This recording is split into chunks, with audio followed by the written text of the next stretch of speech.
My name is Mike Tremont. I'm running a little bit different campaign than what we've had in this party in the past. And I think it's important for me to say up front, actually, all the things that are going to be said today, the following does not need to be said.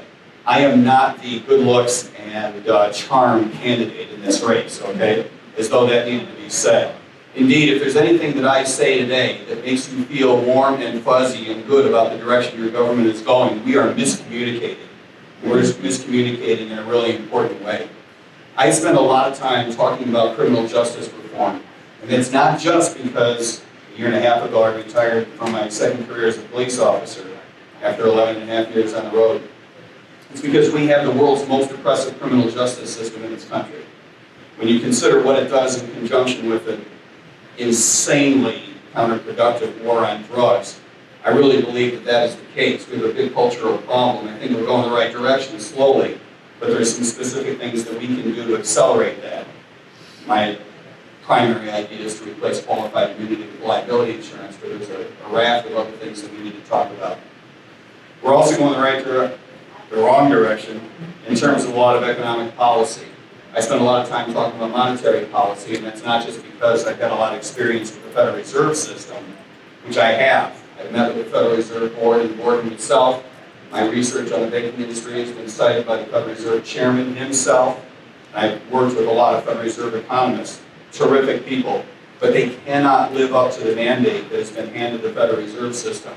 And while some of the other folks in this room may make fun of me for saying it repeatedly, we do need to end the Federal Reserve System. There is just no compromise that we should tolerate in this regard. The American public is ready for deep institutional changes, and we need to be the party that puts it out there and that backs it up. I also spend a lot of time talking about the economic policies that go wrong in the United States because of overspending. And it's not just because I was a White House economist working on the budget for a couple of years, something like 5,000 years ago, if I have my timeline correct. But because we're going in the wrong direction, both in terms of efficiency and how well our economy runs, but also in terms of ethics.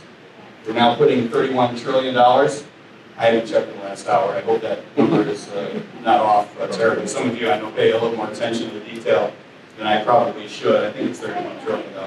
We're putting that on the back of our future generations in the United States.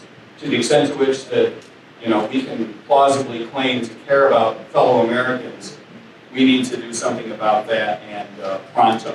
So I do spend a lot of time talking about decentralization and limiting the power of the government, but it's because we have real deep problems in the United States, and I believe the American public is ready to hear that in a way that they have not been willing to hear in the past. So if we run the right kind of campaign, I think we'll get a lot of traction, but it has to be a campaign that brands us without compromise. It has to be a campaign that talks about our principles.